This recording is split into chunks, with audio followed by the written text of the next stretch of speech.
Loose Women, the podcast, is brought to you by Mecca Bingo. Home of bingo besties, where fun and friendship come together, just like best mates. MeccaBingo.com is the home of legendary bingo. I love being let loose with me dobber. We all love a win, and the Mecca Prize Promise brings 3 games a day, and everyone who plays is a winner. Players must be over 18, terms and conditions apply. Go to meccabingo.com for details and please be gamble aware. This episode of Loose Women, the podcast, contains some adult themes and conversations around grief. meccabingo.com, sponsors of Loose Women. Hello and welcome to Loose Women, the podcast, with me, Denise Welch, and the wonderful Brenda Edwards. Now, earlier this week, our very own Jane Moore and Grace, that's GK Barry, had a lovely conversation, everything ranging from childhood bullies to sexuality. So if you haven't had a chance to listen to that, go and do so because it's a great listen. Today, we're going to be answering questions on everything from our sex drive to our supernatural experiences. But Brenda is a Loose Women podcast virgin, so how are you feeling about your first rodeo? I'm feeling very nervous. Oh, yeah? Just because it's like, yeah, as you say, it's my first podcast rodeo. So, but I know I'm in good hands with you here, Denise. So you're going to have to. Are you sure? Are you sure? You're going to have to take the lead on this one. Okay. But I'm very excited to get into the nitty gritties. Okay, so our first question. Can I say that without my specs? I can. So, the first question is, how has menopause affected your sex drive, or has it? Am I going first on this one? Yes, you are. Okay, so, I mean, I was sent into early menopause after having stage 3 breast cancer. Because of the chemo? Because of the chemotherapy. So it was, I think for me, processing what was going on was secondary to me actually going through the chemotherapy. And it wasn't until I finished the chemotherapy that I kind of started addressing my menopausal symptoms. And my main and only menopausal symptom is the hot flush for me. My libido's gone nowhere. It's still quite high, I like to think. Even though I might not be trying it out to know that's a fact. But I don't... Put it this way, if it was presented to me, I would not be turning it down. So what you're saying is, obviously, whether your libido had or hadn't gone, you were just trying to get well. I was just trying to get well That's what you were for the first few years. That's what you were concentrating on. Yeah, and I think, it being in a relationship and not having sex, I've been in that situation where I've been in a relationship and not had sex, and I know I wanted it. So I don't think my libido is affected, to be honest. And, right, so you're obviously back... I would hope, well, I know you are, back in the dating pool. You're open to it. Yeah, I've never left the dating pool. It's just, the dating pool hasn't really wanted me, but I've always been putting myself out there, trying to put myself out there. But whichever lucky man is lucky enough to befriend you at some point, he won't have to worry about a postmenopausal loss of libido. He might well not. But that's fantastic. But do you know why that's fantastic? Because I do know that loss of libido is something that the women who... Not necessarily, I think the word menopause, I'm so pleased that we do talk so much about menopause, but I do also think that there is a part of us now that when we hear it, we go, oh God, not another menopause thing. Yeah. It's just about being older, and sometimes just being older, people lose their sex drive. And I know that some of my friends who are pretty much the same age as me, maybe, in their 60s, I'm coming up 67 now, there's some who have without a doubt lost their sex drive and they have no desire to look for it. They're not bothered about it. They're very happy being single. They'd rather walk their dog along the beach, and they say if Mr. Right bumped into them they have no desire. So it's not always a bad thing if you're not feeling as sexy as you used to, I think. Well, I kind of also wonder, is it an older thing? Because I think there are some younger women who have said that they've got a loss of libido. For me, I'd like to kind of try and find out where that came from, if it's not a menopausal thing, because I think it's yes, we know that that's a symptom of menopause, but there's also the lack of wanting to for other reasons. For example, Is I know that pause of men. Well, that's what I used to say. That give men a pause. Yeah. And there was a time when I was going through the domestic abuse side of things. I didn't want to have any intimacy with this person. I can imagine. So that I think could also be something that pushes you. If you've been without for a long time, then you just get used to it. And I think there's some people who are just much more sexually orientated. I've always said that I used to say that I had a sort of a man's attitude to sex, even when I was at drama school, because when I went to drama school in the late 70s and I was 18, in those days, as long as you were protected from pregnancy, that was really all you thought about. Right. There wasn't other horrors that you really thought about now. And so I have always been somebody that can... You've always got to think of the clickbait headlines, haven't you, when you talk on these things, especially me. But I've always been able to enjoy sex within a loving relationship. Right. And sometimes recreational sex, whereas some people, depending on their culture or their religion or just how they were brought up, could never see sex as recreational in the same way that men could. What is recreational sex? It just means having sex for having a good time, not having to be in a relationship. Oh, I couldn't. I don't think I've never done that. I don't think I. What? No. What do you mean? I've got to be invested in that person to, even just to kiss them, which I think is even more intimate than having. No, kissing is. Yeah, kissing is intimate. But it's on the same just level. like a one night stand, never. But no, and all that. I got to first base. What is first, second, and third base? I have no idea. Oh, I know. If you get to any base, you should have that base and that foundation there. Is what I think. But why can't it just be? Why can't it just be two people who meet and are sexually attracted to each other? And as I say, I don't want to get any people saying because it's. I'm not talking about that. I'm talking that you are both responsible adults in a consensual situation, and you both would like not to be committed in any way. And again, I'm not talking about outside of marriage or anything. I'm talking about if you're both single and free and you're not hurting anybody. What is wrong with the act of sex being just a fabulous knicker-ripping night? Oh my God! Well, because I think. Well, I think it's just Brenda. I think it's probably just the way I was raised.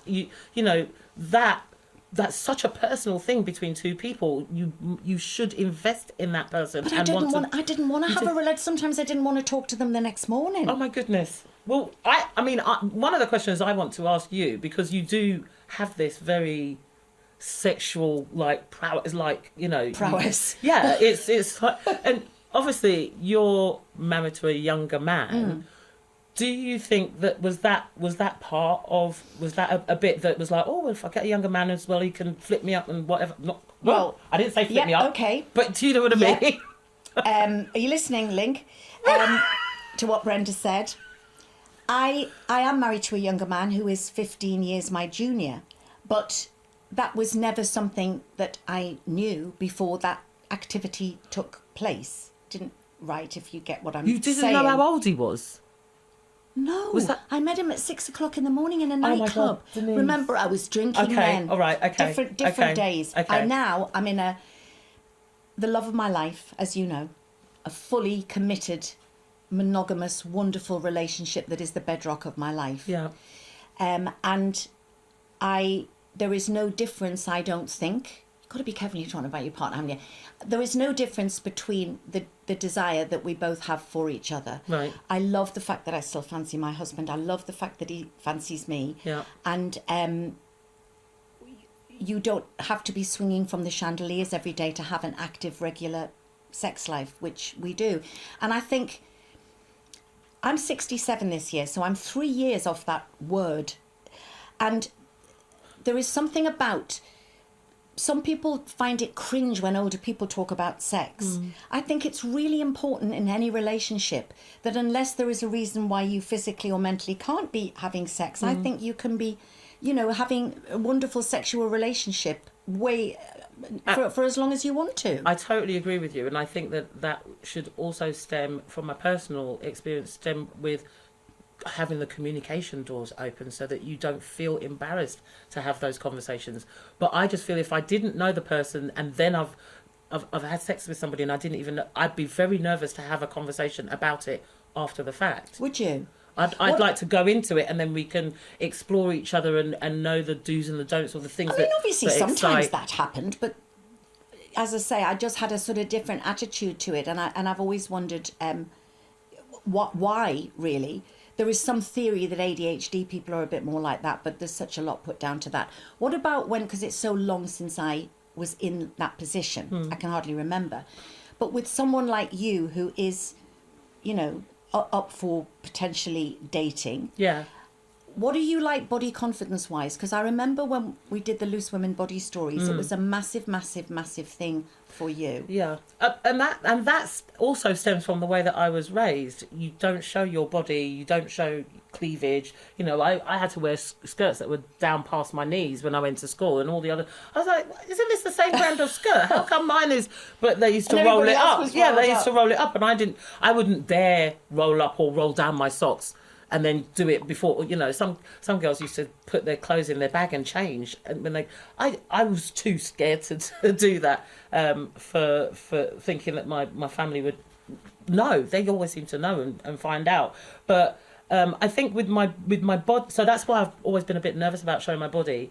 Even when I got married, I wasn't somebody who'd literally walk around the house naked in front of my partner or anything like that. I'm not a big naked person. Yeah, and if we were going to bed, you wouldn't see me come naked round the bed and then get into bed. I'd probably have my clothes on, and then underneath the covers I'd take off. Well, now if I ran around somebody and offered to iron it, to be perfectly honest, when I look in the mirror and I think, oh my God, that needs a good press. I do think doing the Body Stories campaign, that was a big help for me up until that point, because that all stemmed out of going on holiday with my friends, and I bought some bikinis and I was like, I don't want to put them on because now I bought them, and so they just stay in the drawer. And then my friends were like, have you got some by the pool? And we're going out and it was hot, put on your bikini. And then they were so complimentary because you've got a fabulous figure. Well, you have. That's very sweet of you to say so. I don't look at I don't look at myself as that. But having the compliments gave me a little bit of confidence. And then when I came back and I came on the show and I showed my pictures, and then our editors were like, "Oh my God, you should do the." That was very, very frightening for me, because I think mainly because I'd had the mastectomy from the breast cancer, and so I knew one of my breasts didn't look the same. Yeah. And that's just to look at. So that's why it took me a long time. But I think in a relationship side, since my breast cancer, I'm very open to explaining. And this is what I keep saying about communication. I explain to the person. So before you would embark on the sexual side of it, you would explain to them your insecurities and what has happened, and I wouldn't necessarily say my insecurities, but I explain that I've had breast cancer, and I explain that I've had surgery, and I would go into detail of the surgery that I've had.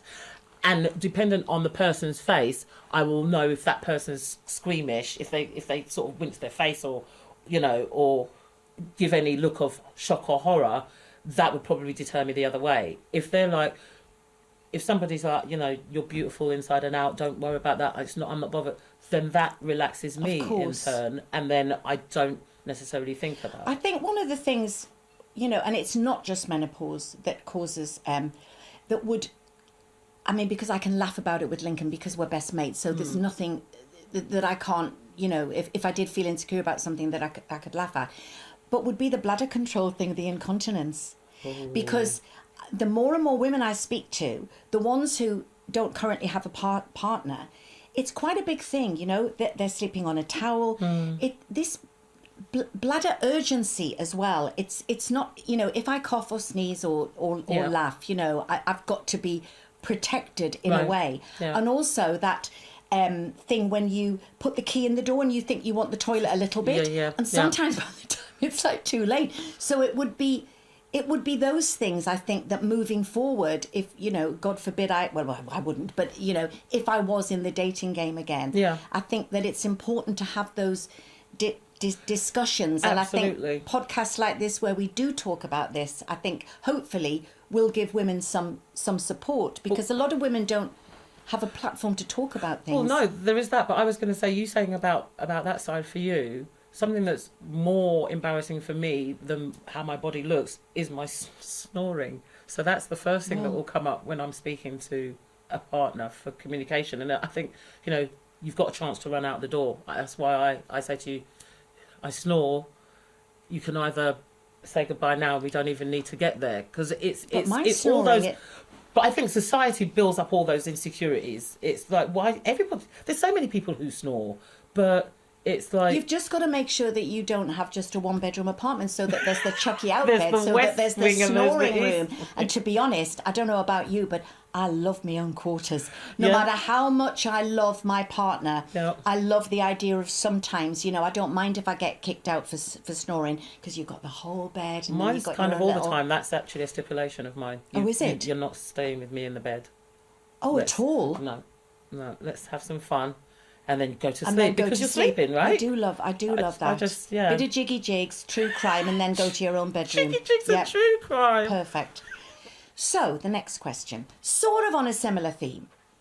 Oh, and I don't know this about you, it'd be interesting. Are you a matching bra and knickers type of girl, or anything goes, including the Bridget Jones Knickerbocker glories? I am a matching bra and knickers person. Are you? But I do love Bridget Jones's size knickers for support and just to feel like everything is like, I cannot bear those tiny little... I have to have something over my tummy button. Do you? Absolutely. Well, there's a lot going on before me my tummy button, but I can't have things in my bottom. I can't bear G-strings. I can't be... I don't like seeing women walking and pulling out. I hate that. I think it's like, what are you digging for? I'm like you in the bigger knickers. Yeah, but are you a mix? You're not a mix and match. My underwear, honestly. You know when you used to go out and your mum would say, just in case you have an accident. Absolutely, make sure. Yeah. Oh dear. Well, no, I just don't. Sometimes I feel sorry for Lincoln because I don't really give it any thought. I go for the knickers that are going to be comfortable, that are going to be over my tummy. Okay. And I go for the bra that's going to be comfortable, which often hasn't got much support. So I will look like Swing Low Sweet Chariot for most of the day, or I can play Keepy Uppy with them. Right. And it will never match the bottom half. And I have a friend who always used to say, I always dress for sex. I never get any, but I always dress for sex. I love that. And at any point of the day or night, whether she was at home, whether she was at work, or whether she was out on a night out, she would have the best, you know, those beautiful shops that sell the beautiful lingerie. Yeah. Always, it would be in the drawer, because I went to her house, it would be in the drawer, in the paper tissue, as opposed to you open my drawer and it goes bing, bing, bing. I'm not as bad as Nadia Sawalha, I have to say, but nobody is. And do you remember was it before you joined the show? Again, I've got my pre-drinking Denzi and my post-drinking Denzi, which is 13 years coming up of sobriety. Well so done. Thank you, which a lot is very different. Yeah. But when I always had what I considered to be a medical issue, which I named compulsive flashing disorder, that when I was out on a night out, I, usually the only person in the world, thought it was hilarious to flash my boobs. And there are many pap shots, embarrassing now, of me flashing my bra. And the girls here at Loose Women used to say, Denzi, because of your compulsive flashing disorder, would you please just invest in some good underwear? Because it was always really terrible, you know, grey, beige. So I'd love to, in my mind, I'm the person who wears the sort of agent provocateur type of underwear, but sadly I'm not. Well, I will enhance in saying it's not sexy. I haven't got sexy underwear. I do practical underwear. I do practical underwear. If I had a love interest, then I would go shopping with them and buy some sexy underwear. What colour would you like? That sort of thing. Oh, would you involve them in your... Yeah, because there's, you know, it's like some guys, they like red, and, you know, some guys like white. Would you be happy to dress up? Oh, I've done dress up. Have you? Yeah, I've not got a problem with that. Dress up in something like a fantasy nurse. Nurses? Nurse. I've done the Mac with nothing on. And gone to... Have you gone out in public? That was with an ex of mine. Not out in public. No. I went to pick them up from the airport, and I just had a Mac on underneath, and they came through arrivals, and they arrived in the car, and I was like, hello. But that was just the one. Have you ever done that thing? Because I've never done it, but have you ever done that thing where people do that? You know, that role play where they pretend to meet someone in a bar I've and done pretend that. you don't know them. I did that. Have you? Yeah. I did that with my ex-husband. Just because I like things like inventing stuff to do. You know, it was like we've been though, together isn't for it? quite some years, and I was like, right, let's go out, and you know, what bar shall I meet you? Because we were both working. Did you get shy or did you not get shy? No, I'd go up and say, hello, you're right, can you fancy get me a drink? And we just start talking, and then we just, you know, it's, I think you're gorgeous, that sort of thing. But he's my ex-husband, so, you know, that was, he was my husband at the time when I did it. And then you went back and pretended that you were like... Yeah, I've just picked up somebody. So you pretended to have a one-night stand, but you didn't in real life have one? No, I didn't in real life, but I pretended. But what I was going to say, I wear, you know, might not get matching, but I always kind of wear black. I'm kind of like that thingy grey. What's his name? 50 Shades of Grey. You know, he always has the same shirt, the same T-shirt, the same jeans, same socks. That's kind of me. If something works, then I will just buy 50 of them and have the same. Yeah, I mean, yeah. And then, you know, but I don't wear different colour unless it's like in a fantasy way, because anything other than black shows up on underneath clothes for my skin, for my colour skin. So I don't wear white bars because it shows under a white top. I think we found out quite a lot about our very own Brenda Edwards. And on that note, we're going to take a little break, so we'll see you back shortly.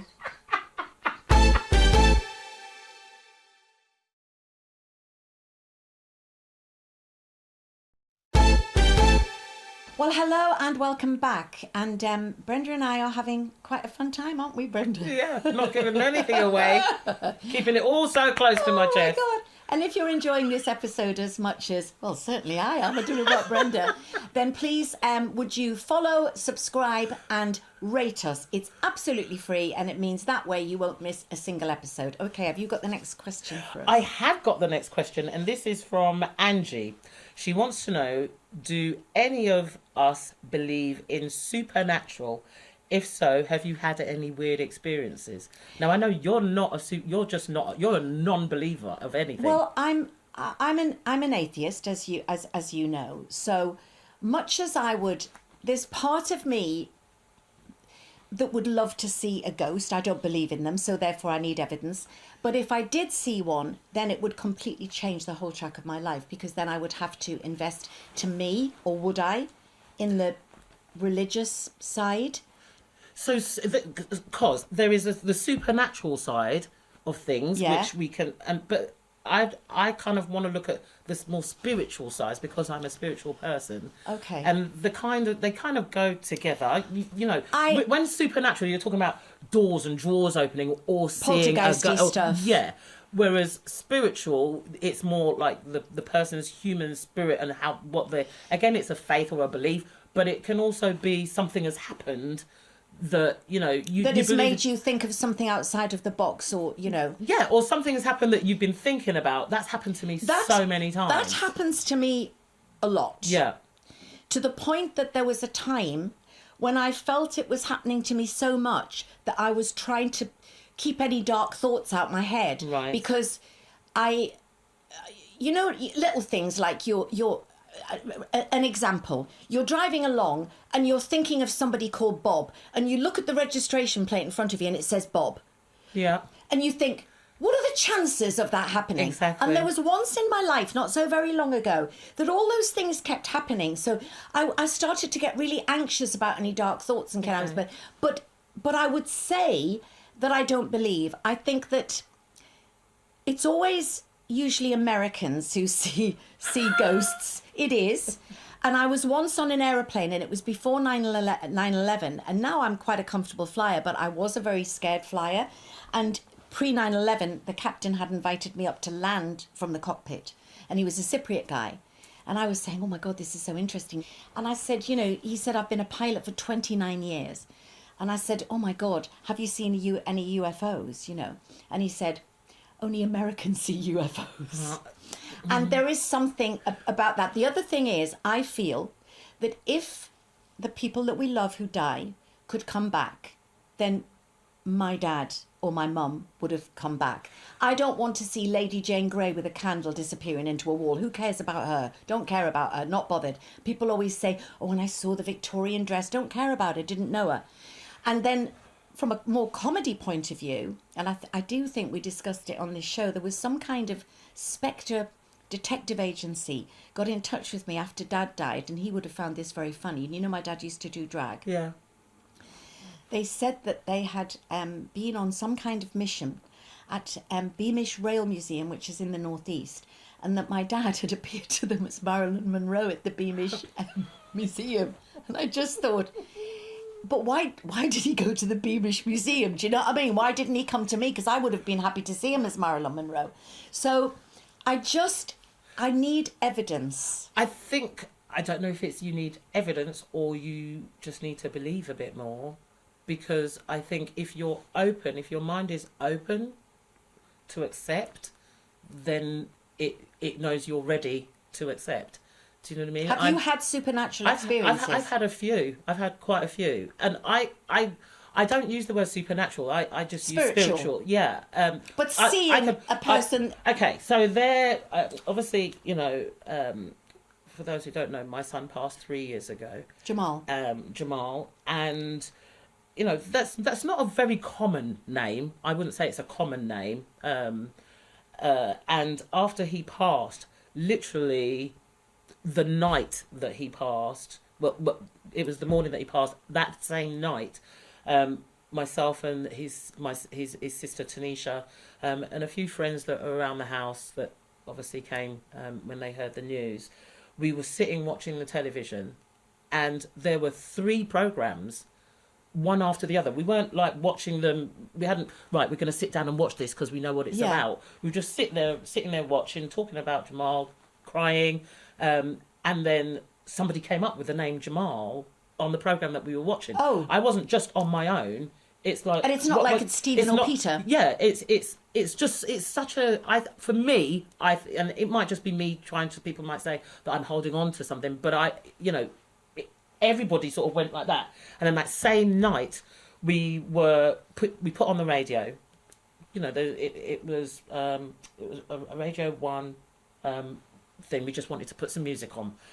We literally switched on, and the first song that came on was the song that Jamal had sorted out with Ed Sheeran, The Last of Peru, and that came on. And it's like, wow. But more recently than that, I went away for my birthday to Barbados. I haven't had a holiday in 20 years. No, I know you haven't. So it was a big deal. I went away on a holiday, and you know, I was there with Tanisha. We were at this beautiful restaurant, and I was there, and it was like we were talking about Jamal, and it just came. A cloud came over me. I was crying for like 15-20 minutes. Tanisha came away from the table. We were both crying together, just reminiscing and thinking of the good things and the nice things. And you know, Jamal would have loved it if he was here. And it was a really, really somber day after that. It started off really lovely, and it just got... And then we went out that night, that same night, on that same day, and there was somebody that came towards me with a T-shirt on with the saying, anything is possible. Really? And that is a saying that Jamal had, and I've not heard anybody say that to me. He would always say, Mummy, anything is possible. Mummy, anything is possible. And that's one of our mottos for the trust, for the charity that we set up. You see, that's where I envy your faith as well. Although this is slightly off topic, now that you've brought up Jamal, and obviously it was the most, heartbreaking thing that's ever happened in your life. And as we're here, and as I am somebody who doesn't believe in God, and that you do believe in God, when something, and I think a lot of people will relate to me and certainly will relate to you, when something, people say the worst thing that can ever happen in your life is that you lose a child.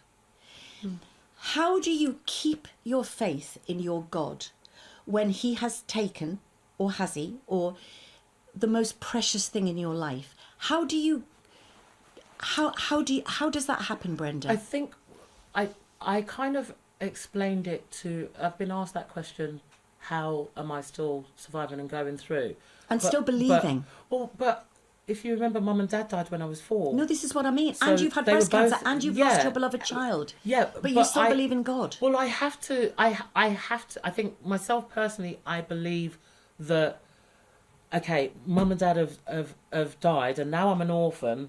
What do I do? And for me, the success that I've had with my life and my career and my children is, I look at that as in, well, that was to spur me on to do this so that I can become this and be this to other people. I don't know. I was just raised in church to believe that, you know, unfortunately, there is that saying of what doesn't kill you makes you stronger.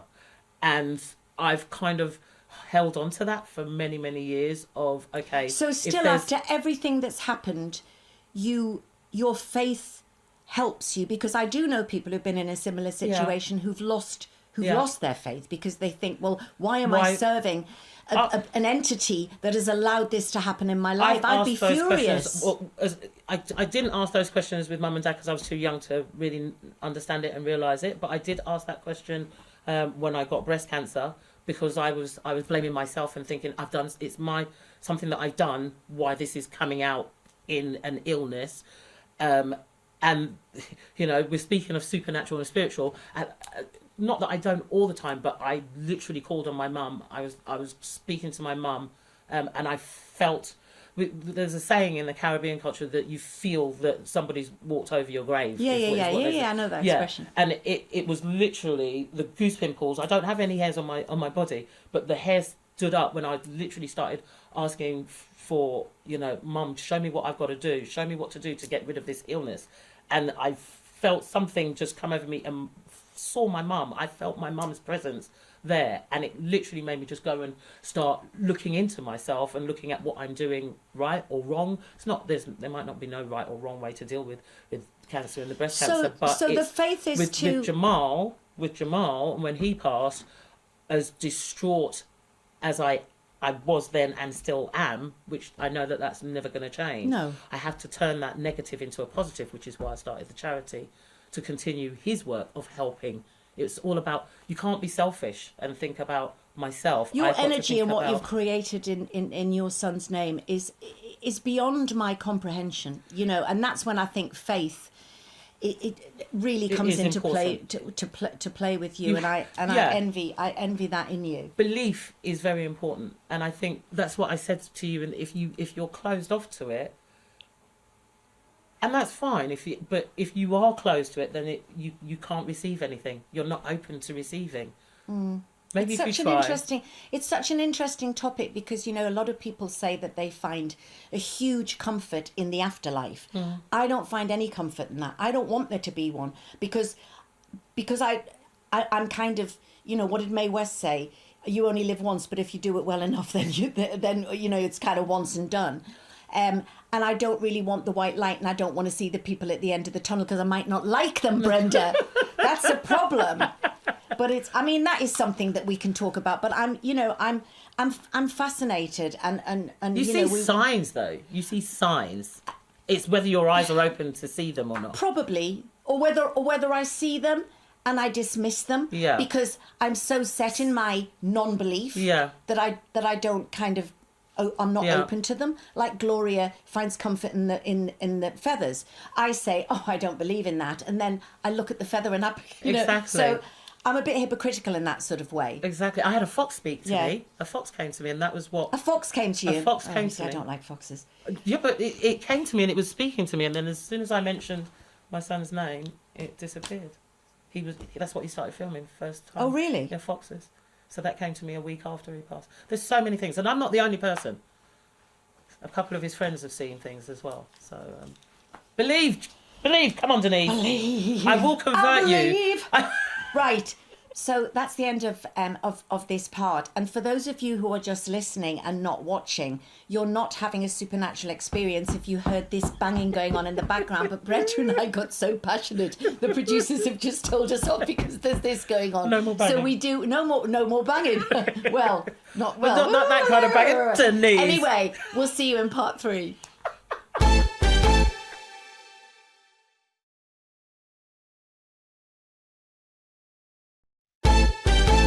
Welcome back to part 3, and now it's time for our celebrity guest question, and this time it is businesswoman and Dragon's Den star Sarah Davis. What unique business would you like to start? And what is your crafty skill? Well, my unique business, if I knew it, I would start it.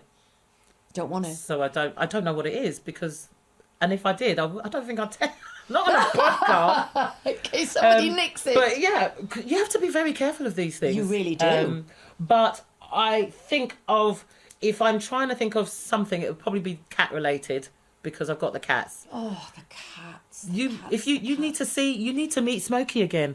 I know you met her like when she was tiny. For those who don't know Brenda's cat obsession, right? She's got this thing called what is it, a mange two or something? A mange two. It's called a Maine Coon. Oh, a Maine Coon. Right. Mange it's called, two. You're still on the fifth one. Yeah. It's called a Maine Coon, and basically, it is actually having a lion living in your house. Oh my God! It's not a cat. It's a leopard. It's the biggest thing you've ever seen. It's terrifying, and it lives in Brenda's house. Maine Coons are the biggest cats in the world, after lions and tigers, obviously.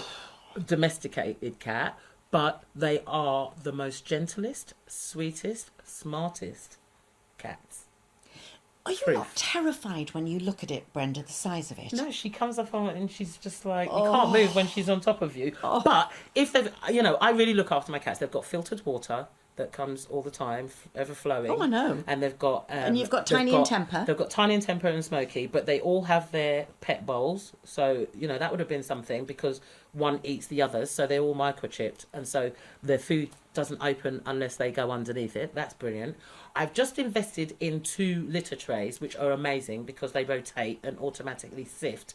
But the only thing that they don't do is push forward. The sifting litter trays do not push the waste forward. Oh, patent. So there you go. I patented it. Are you like me, though, that sometimes there's something so simple? It's like the other day I was just walking along with my little suitcase with the wheels on it, and I just thought, I wish I'd been the person to invent the simplest thing in the world to put wheels on a suitcase. And how many trillions must that person have made from something so simple? Exactly. I've also, in the past had little ideas, and then somebody goes on to do it.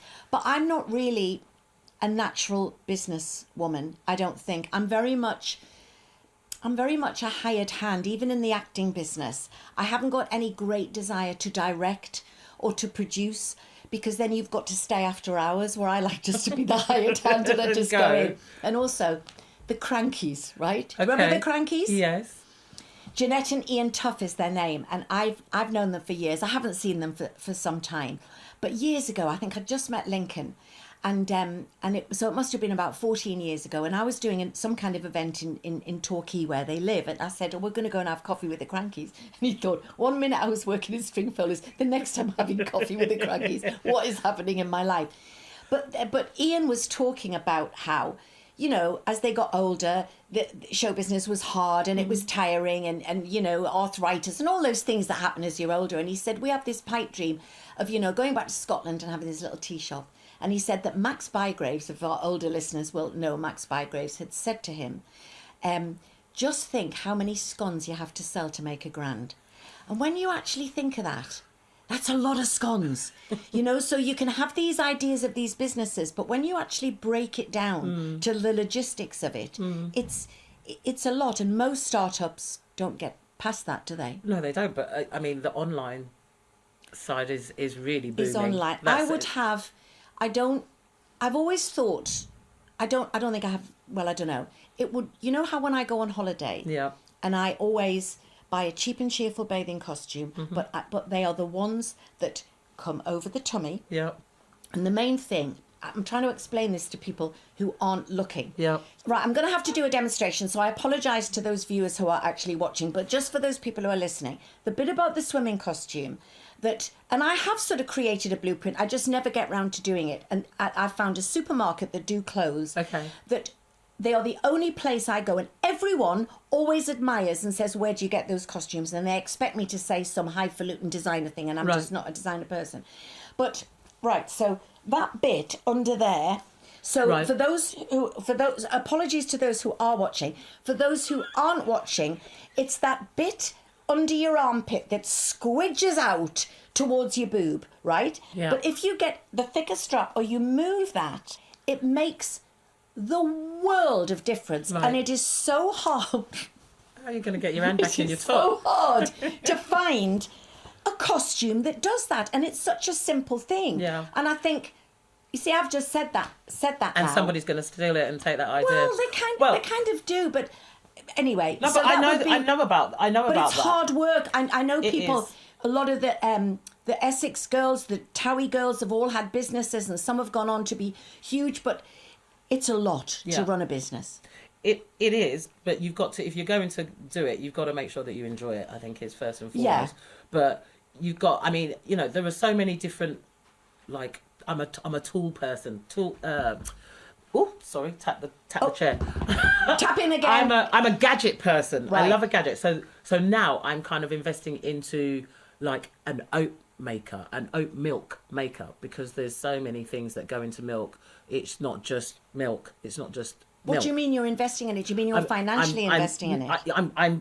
Yes, I'm going to purchase something to make my own milk and experiment to make my own milk. So How maybe can there you be could be bothered something. to make your own milk? Just buy at the shops. Well, because I'm allergic to oat. A lot of oat milk's got rapeseed oil in it. Right. I'm allergic, and so if you're It's allergic, not meant to be you good have for you, that either, is it? No, rapeseed is not. It's not. But a lot of people don't look at the packaging. But yeah, that would be something. You know, when the person that made oat milk and put that, I was very grateful for that. What about, obviously, these questions from Sarah Davis, and, you know, I can watch her videos all day long with her crafting, but I am the most uncrafty person. When I was doing my O-levels, which are now GCSEs, I suppose, I didn't really have a massive range that I wanted to do, so I thought I'd do needlework. Nice. And I wasn't into needlework, but I just thought I'll do a non-academic, you know, give me one academic sort of subject. Is that as in sewing, or As do you in mean sewing. crocheting? No, as Right, in okay. sewing. And the premise for the O-level was to make half a pair of shorts.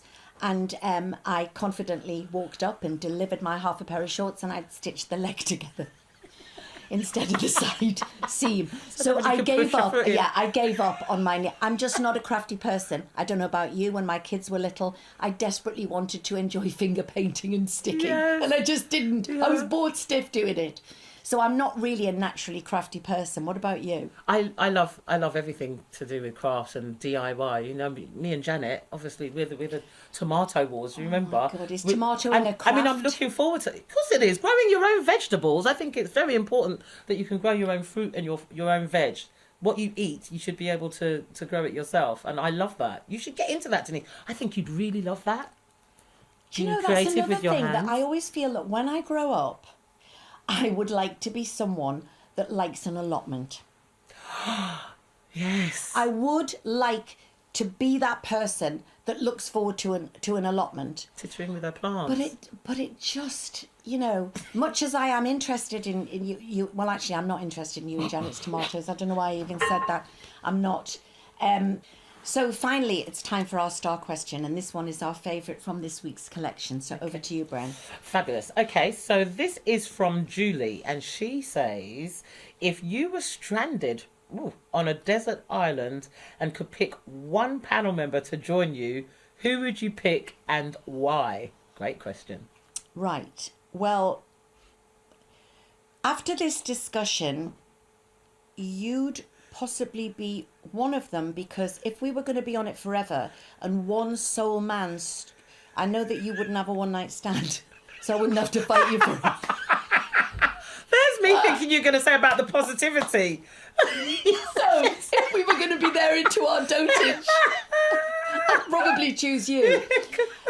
Being the most uncrafty needlework one-leg sewer of life, I could never be a Joanna Lumley who turns, you know, remember when she turned the bra into the shoes on that Desert Island show she did. So I would have to, almost regardless of personality maybe, go for the practical person. Right. Now, actually, for both, because I've known her for 35 years and she's one of my close friends, Jane Moore. That's so funny. Because Jane, A, I know We're her, thinking of the same. and B, she's done the jungle. You mean I'm a celebrity? I'm a celebrity Yeah. jungle, because she did the jungle. I know she doesn't like washing up, but there probably wouldn't be much to wash up because we probably wouldn't have many plates. No. I say go for go for Jane Moore. What about you? Okay, well, I went for Jane Moore for exactly that same reason. And seeing how she handled herself and coped in the jungle was amazing.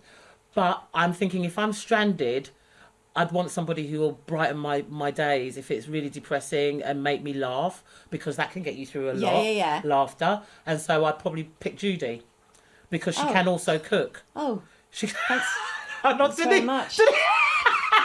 I was sitting here thinking, oh my God, that's so sweet, Brenda. I've got twofold. Well Denise, done, Judy. Denise, love. Denise, you said you can't cook. Yeah. Judy can cook. So I need She to be... can cook and she's funny. She can cook. Okay, we all love Judy. Anyway, is that the end of the podcast? I'm so glad that it is. So thank you to my lovely best friend, Brenda Edwards. 2 more Loose Women will be back with another podcast on Tuesday. And remember, if you have a question that you want to ask us, please send it to loose.women at ITV.com. Until then, stay loose. Stay loose. You're meant to say that with me. 1, 2, 3. First podcast. 1, 2, 3. Until then, stay loose.